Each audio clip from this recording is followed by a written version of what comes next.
Program Jenvudde mwetukuleetera abantu abakoze omukululo n'ebyokuyigirako mu ggwanga nga bakunyumiza emboozi y'olugendo lwabwe mwe bayise okuva mu buto bwabwe okutuuka we bali kati. Ebyewuunyisa, ebisesa, ebiyigiriza n'ebizaamu essuubi byonna mu Program Jenvudde ne musajja wa Kabaka matovu biri mu CBS kinaana kutonyeza munana kayimba kakasa nti mukadde waffe kalonze kakujjukiza ebiseera ebyo naddala abo abaaliwo. Program Jenvudde gy'owuliza kaakano nange musajja wa Kabaka abiri be batofu. Program eno ngiweereza mwenna bakadde baffe ababadde abakulembeze ne bawummula mu buvunaanyizibwa. Kadde wange Right Honorable Kintu Musoke waffe Kalungu eri mmanyi nti owuliriza. Bangi nnyo kadde wange Bishop Katumba Tamale owe Masaka ekako wali manyi nti owuliriza bulungi nnyo. Programu eno gyagala nnyo. Ali ku CBS tukyalina mukadde waffe Right Honorable Dr. Rebeeca Kadaaga. Alina obuvunaanyizibwa bungi era erinnya eryo bw'olyogera litandika okutambula mu buvunaanyizibwa bungi nakaakano bwaliko. Atubuulira Jenvudde ng'omuntu. Dokita tukomyewo omaliriza amateeka kulu era gyabanga myaka eno gyalinga myaka 3 ekyoka kugenda ku LDC okusoma diploma naye nga diploma nkakali nnyo okusiga emyaka 3 mu university erintensi nnyo nga bwenna naye mwaka gumu era nayo nga oba 20% bagwa nkambwe nnyo nakati tuyinza okulya nti abaana lukaga bagwa. So netusomawo diploma in legal practice. Olo specializing on biki mubaamu okuspecializing? Not exactly. Osoma byonna. Byamateeka. Osoma byonna eringa nakitaki byogere muzungu tufa. Najita internship. Internship omaze degree naye kati bakuwa exposure mu family law, byalandi, bya companies, commercial. Byonna ebyo. Buli week mpako nekyemusoma. Ate buli week baidi kuba testinga. Nga mutegeka mwina babateka mu group nti company ya mujimulizamu emisa. Kati company eyo newuza neyoli. Company A newuza ne company B, Y newuza ne X. So nitumala kakati of course nga bonna betwira twali mu biseera bya minya awo 1979 awo nga minya yali mu lugendo.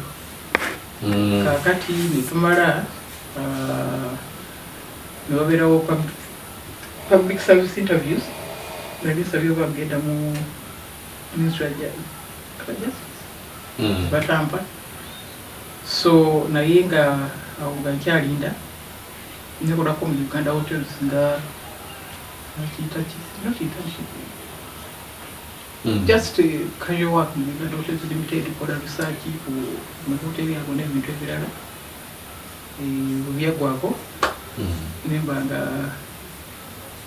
sigabidwa wantu wonna awo nengenda akolewa James Obolo Chula ebyatuukiti nintandikirawo ku campus waliwo avubuka kye bayita okulya obulamu.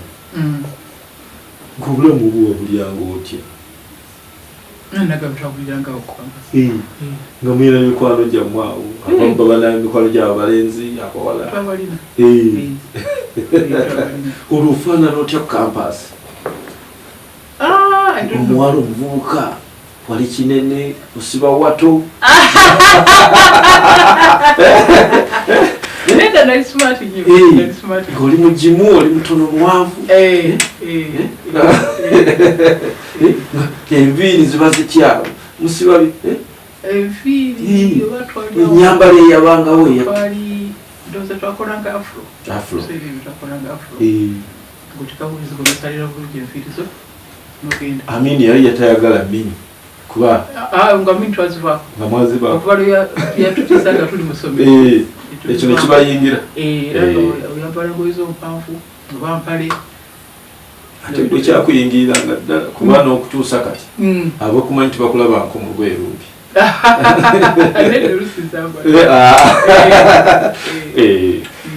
olwo otandikirawo gandi kati nkola bye nasoma ebyamateeka anti ovudde mu hoteri wali ngeza wa James Omolo Cholo yalingawo ku luguudi kuba ku Baroda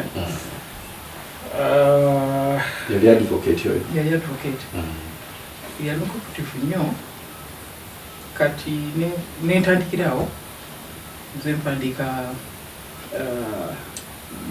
abantu abajja nze ajjako information drafting documents n'ebintu ebirala byonna awo nga tundaba natandika genda mu kooti nga woba ogenza owerekera senior advocate kati ekiseera kyatuuka mu 1984 nendaba nga mirimu egisinga nze ngikola naye nga akasaala kampala linampa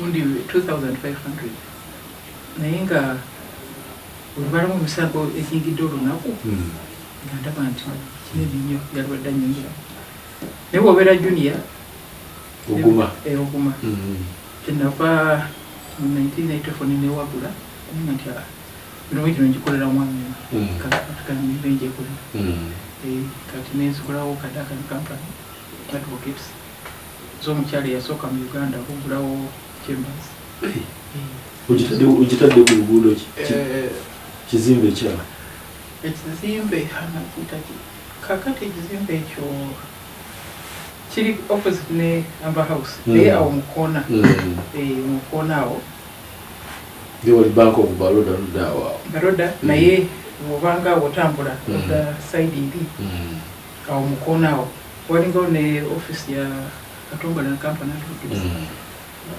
unafuna office yawo ntandikira nanga ndi tourist attraction ku kooti lwaki nga nti omukazi ekajja okuzibuza mu bakyala bonna nga ndi tourist attraction tekitwala nnyo attention y'abalamuzi n'abantu babuli nga bandaba mu gawuni zange mu saati yange enjeru likyabulamuzi ndi tourist attraction kati awo akasente ne katandika ndiko okufuna sente kati awo ne ebira byetwalimu olwokuba twali mu bunjigirize mu biseera bya mini netandika okulwanira eddembe ly'abantu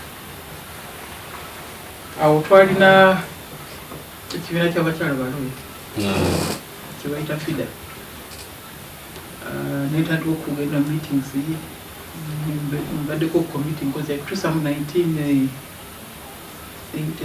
ndowooza bebanadde okubeera president w'ekibiina ekyo olutandika ebyobufuzi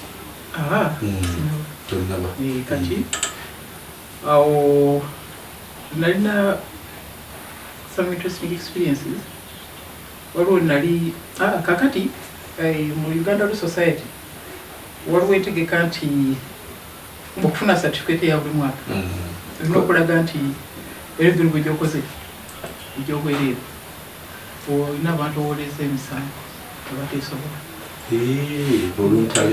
nga baziyita state brief nga DPP aga nti gwe Rebeeca Kadaaga ojja kuwoleza omutemu oli etukwadde omwaka guno obanga osobodde okuwoleza abantu tipwa max okufuna certificate y'omwaka so kati nti mirimu egyo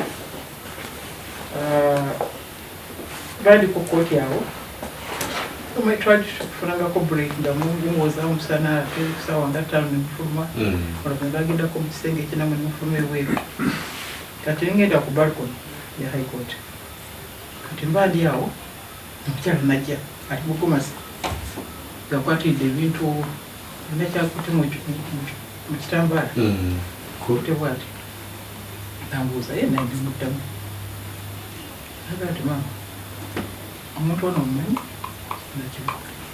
ekitabo ngamu ekifaananyi ky'omusajja natudde simanyi naga nti omuti ogowoleza yatta omwami yali mwami wange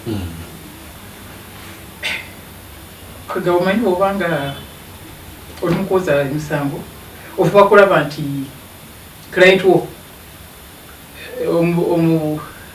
omujjamigwa omujja mu busibe ndibise netegese musajja ono obalemu kutukitinga naye ate onaze n'obujulizi si bujulizi naye kwegazeekumukusa lwaki omwolereza negeza kumunywera nti baze simumanyi nnyo gavumenti eyamuntu kanti kalize nolesekubuza naye kyakukwatako kikwatako obuntu buli bujja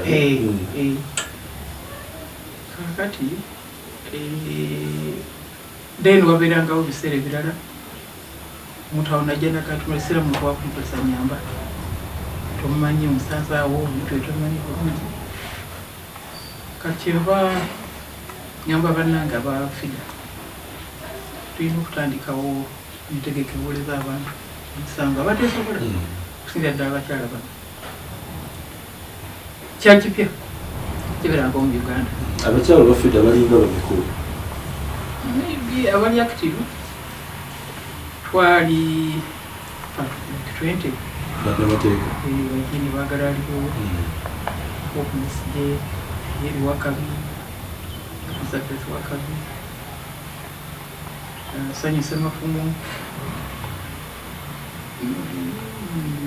n'abalala so nebaga nti tulina okunanyizibwa okuyamba abantu abateesobola at least ffe abasoma ensonga zino twalibadde tuteeka okuyamba abantu abateesobola so nalina mukwano gwange Nairobi yali musajja muyindi nokubira essimu mugaa tijagala kujja kula ng'alina ekitongole kye bayita kituo kya sheria nga eringa gundi ya legal aid mu Kenya ningendayo nengendayo nampa amagezi ngekyo tusobola okutandika tutandika naye tulina sente tulina sente tulina kintu kyonna naye nga amagezi mugali amagezi tugalina kati nekoma ningamba nange nti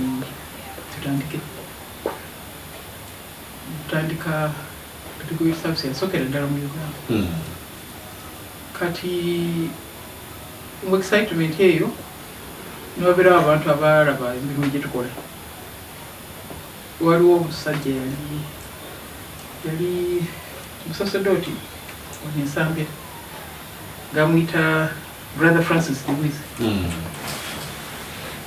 n'agula ebokisi y'empapula zino ezagundi nazituleeta nabudde tumutandika ekintu kino temulina byakozi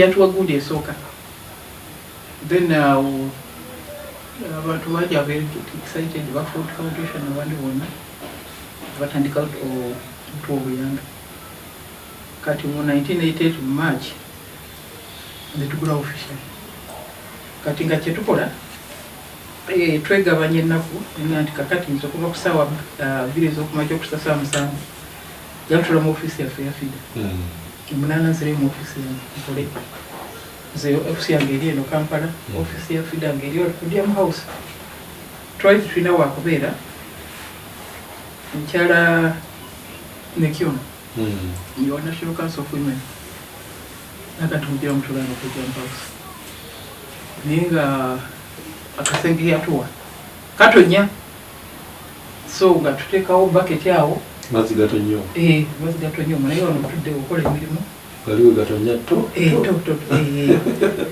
kati ne batandika okujja tandika okuwoza netuleeta yali Chief Justice mwami wakuwamuzi nagikolawo ku 5th of March what try to training at Women's Day it's very part of the program natugula officially legal aid service yasookera ddala mu Uganda mu office etonya awo mwe etonya tenga fera tuli ba volunteers tuyafuna musaala tuyafuna kintu Right Honorable, awo kinana munala.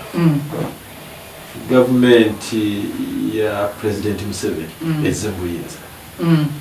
Timwali mwawo emisango ejjajjaawo mangu nnyo nemugibukira mangu nnyawo.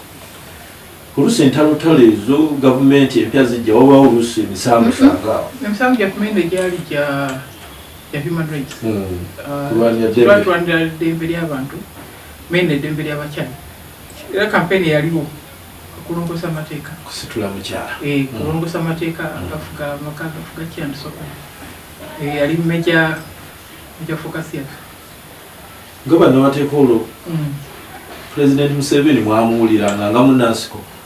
Twamuwuliranga era mu nteeka zaffe tutandika okugenda okweyanjula mu bakulembeze. Oba twasookera Mwami Mushega. Twasookera Musita Mushega gaali amaje. Kubanga waliwo street waliwo obutakwata abantu bulungi.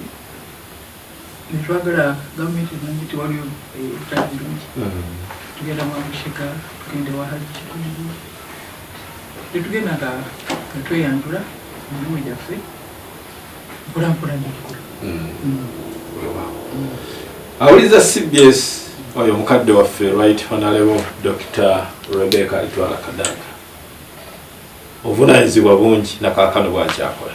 Atubuulira gyenvuddewe ng'omuntu puroguramu eno si yakkiriza obagaana yatubuulira bibi byayiseemu era nkakasa nti omuvubuka yenna gy'oli mu Uganda owuliriza bulungi era ogoberera. Amateeka gatandise okunyumira awo mu ofiisi etonnya. Kubanga mukadde waffe mulamuzi yali saabalamuzi yali wakwambuzi yali taito kijayina. Yali Chief Justice. Najja n'atukulirawo awo ne tufuna stampu ebitandika okutambulira ddala kati ne tugulawo ne programs eza outreach.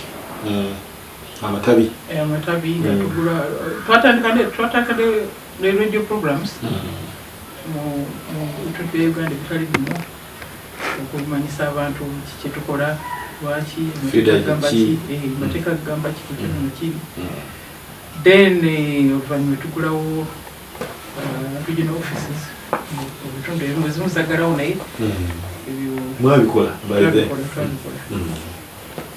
ne tufuna mpolampola tufuna n'ekizimbe kamunki eyo kulira nti kati bakitunda simanyi baagala kuzimba naye kakati 1989 gavumenti etekawo kulonda kwa NRC okusipanyiga NRC.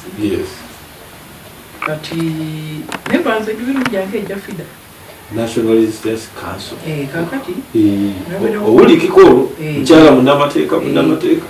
Kati waliwo grupu y'abantu onerabidde taata wange ali chairman wa DP okuzaayo. Kakati mu banne abo nebala bajja okundako e Kampala ne baŋŋamba nti olw'omukisa ogenda okusavinga abantu mu palimenti naye kijja kwetagisa ogende weesimbawo. Kati mirimu gyange gyatuukise byejagala tibakuzza mbiri nibaga nti kakati ojja kubikola bulungi naddala ng'oli munnamateeka ofunye amaanyi ageyongeraho. Naye nga nti ndeke nkole emirimu gyange ndi president wa FIDA temuntawaanya. Tebakola nebagenda ewa taata wange noga nti omwana omugamba ajja atukolere nga naye nze nkulidde Kampala sina gwe manyi mu kyalo just kikidala bituleke naye Busoga oteranga okugendayo ng'ekyalo kyamu mugenda kuuma kakati noga nti naye kati taata nananedda kugenda osavinga abantu taata wamuwuliriza. Kakati tugenda mu kulonda mpitawo bakulonda ku byaki banga nti jangu just agree era bitulekere oba bakulonda ku byaki oba kuyisa amaama n'okwagala okuyita twatandikira ku district council nejjanga kansila olugira mu DP olugira mu kiti kakati awo ebiina tebiriyo balonda mu naye nga kyetegeeza foundation stood on the shoulders of my father yes and his network ya DP kubanga Busoga yonna yali ya DP yonna yali ya DP so netugenda kugombolola kundi ku district headquarters ne banonda bagamba okustage eddako yagenda mu parliament byalina speed otandise obyagala olwo okay bitambula tata bwakugumya kati wakati stage eddako yagenda mu parliament tugende buzaaya yako headquarters yena wanyako batusimbisa layini nensinga noyingira parliament abakwesimbyeko baliwe nga bameka tojjukira tewaliwo yanesimbako kyebayita omukisa yatuyingira parliament kati parliament the interesting thing tewaliwo induction gano bitukola kati nti abakiise bazze wadde wiiki emu basomesa amateeka tebyali straight ngaotandika kola so netandika emirimu kati netandika okwebuuza abantu bano bamuna nti mbasavingi nkole ntya of course nsomye amateeka waliwo gemanyi tegatambula bulungi kino twagala kikyusa kitwagala kikyusa byonna ebyogere kakati neŋŋamba nti kamide ndabe abantu bali mu ngeri ki netandika nasooka kola twa za malwaliro ate awo kamuli yali iriko budyope na buyende iriko ne kali ne kamuli ono wabuli tungu kugawula ne buzayi so naye nga batulonda ku electoral college so netandika okutambula netandikira mu malwaliro naye nga tukangende ku health center nene esaza natandikira ndoza nankandu tutuuka eyo nensanga abantu bebase wansi ninga tondu bakola kyo tibali admitted kunikeeka ninga ti ate ebitanda tebitebire mune bali mutwale admitted ku simiti ngendowooza nti oba kiri unique awoka nengenda ekirira tuuka eyo nga nakyo kyekimu ngenze nawaikoke ngenze namugonga nengatofuna banayingidde mu bikibiri omubaka wa parliament nsobere naye sometime nengati waliwo kyensobola okukola kati waliwo ebaite gy'abantu volunteer service kusaawa eyo nempita simanyi kiki ekyantuma nempita omukyala w'egy'abantu volunteer service nakuga nti ekizibu ewange wali ekyaffe bayita amalwaliro naye si malwaliro njagala mu nnyamba teyali mubi naye n'alambula natya naga nti omanyi nsikiriza okulongesa amalwaliro gonna gonna okuteeka mu bitandi n'emufaliso so that was my first achievement olwosakira abantu ab'e Busoga n'omubaka wa parliament erinnya Kadaaga lisituka ne taata olaga nti bamulamuze batuleetera omwana kakati nebalongosa amalwaliro gonna nebateekamu ne volunteer staff gali omujamani ku buli ddwaliro ayambako abasoga abaliyo nenga nti oke ekyo fezi eddwaliro gimasi tikamide mu masomero nga bwe nabagambye zenasomera wano Shimoni nyambala sokisi nyambala etaayi na desk wentoola ku nnaku ngamenda abaana sookera nakumire okulamoja kati nensanga abaana nga batula omunayi naye lwaki batutezeeyo nga ti eklasi yaabwe naye nga omwana awandika Kuvivu. atula kujinja. Kuvivu lifuka mezi. Abana. Nti. Basome. Agende muri ngate rozaga dure yukaye bibo. Kane yombere nide panyo. Sensi. Ngati kakati. Contribution yange ijja kubeera nti buli muluka ijja kulonda mu ssomero limu Model school. one school buli parish kibiina kimu kigulire bakolere deski abaana zibanatulako nenkikola kyantwalira emyaka ng'ebiri nenkimaliriza Kitundu kyotwala kinene. nga kinene. Akasente okajja. Musaala ate nga tegwalinga mungi. Twafunanga mitwalo 3. Just mitwalo 3. Ebintu 30,000. Gatufuna. Nga not certified it at least. Abantu boyina kyobakola. Nakyembakolidde. Also n'okutandika okubyogerera. Gavumenti yambe mukola ekimu.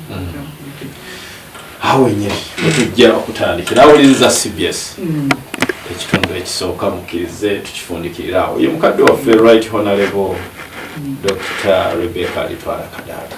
Program gyenvudde olunaku olwaleero mukkirize nfundikirira awo tujja kutandikira awo Sande jja sijja kusukkako awo kujjako baagaliza akawungeeza akalungi ne wiiki ennungi ayi Katonda kuuma Ssaabasajja Kabaka. CBS FM.